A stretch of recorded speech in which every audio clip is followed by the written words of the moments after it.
সুলাইমান আলাইহি ওয়াসাল্লাম ও রানী বিলকিসের কাহিনী। সুলাইমান আলাইহি ওয়াসাল্লাম ছিলেন একটি দেশের বাদশাহ, আবার নবীও। তাই তার দায়িত্বও ছিল অনেক। তিনি পশুপাখিদের ভাষা বুঝতেন। আল্লাহ তায়ালা তাকে এই অলৌকিক ক্ষমতা দান করেছিলেন। রাষ্ট্রের গোয়েন্দাগিরি, সংবাদ আদান প্রদানে হুদহুদ পাখি ব্যবহার করেছেন। আল্লাহ তায়ালা বলেছেন, আর সুলাইমান আলাইহি ওয়াসাল্লাম পাখিদের খোঁজখবর নিতে গিয়ে বললেন, আমি যে হুদহুদকে দেখছি না, কারণ কি? সে কি অনুপস্থিত? সূরা নামল ২০। হুদহুদ সুলাইমান আলাইহি ওয়াসাল্লাম এর অত্যন্ত অনুগত ছিল।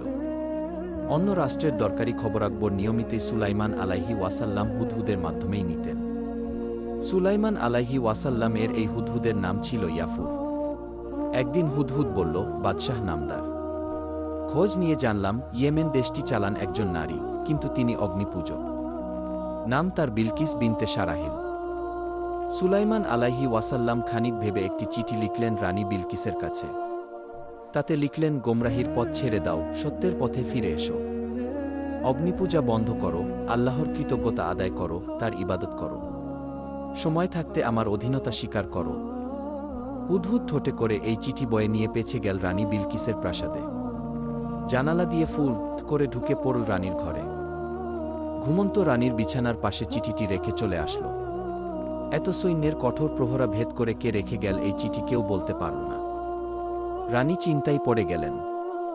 অনেক ভেবেচিন্তে সুলাইমান আলাইহি ওয়াসাল্লামকে সন্দেহ করলেন, কারণ সুলাইমান আলাইহি ওয়াসাল্লাম ক্ষমতা সম্পর্কে তিনি হয়তো জানতেন। তাই সুলাইমান আলাইহি ওয়াসাল্লামকে বসে আনতে দামি দামি উপঢৌকন দিয়ে দূত পাঠালেন। সুলাইমান আলাইহি ওয়াসাল্লাম আল্লাহর নবী। তিনাকে অত সহজে কেউ বশ করতে পারবে না। পরিষ্কার জানিয়ে দিলেন, রানী বিলকিস কি এসব উপঢৌকন দিয়ে আমাকে খুশি করতে চায়? আমি সম্পদের কাঙাল নই। তোমাদের রানী এখনও অগ্নিপূজা ছাড়েনি, তাকে গিয়ে যুদ্ধের জন্য প্রস্তুত হতে বলো। খবর পেয়ে রানী রওনা হলে নবী সুলাইমান আলাইহি ওয়াসাল্লাম এর দরবারে।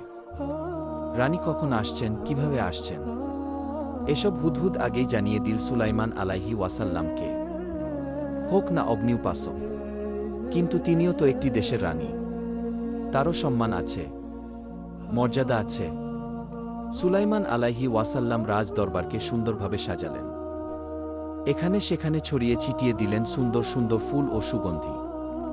রানী আসার আগেই জিনের মাধ্যমে সুলাইমান আলাইহি ওয়াসাল্লাম সাবা নগরী থেকে রানীর স্বর্ণখচিত ও পাথরে অলঙ্কিত সিংহাসন নিয়ে এলেন নিজের দরবারে। রানী বিলকিস এলেন। এখানে নিজের সিংহাসন দেখে তিনি ভেবেই পেলেন না কেমন করে এটা সম্ভব।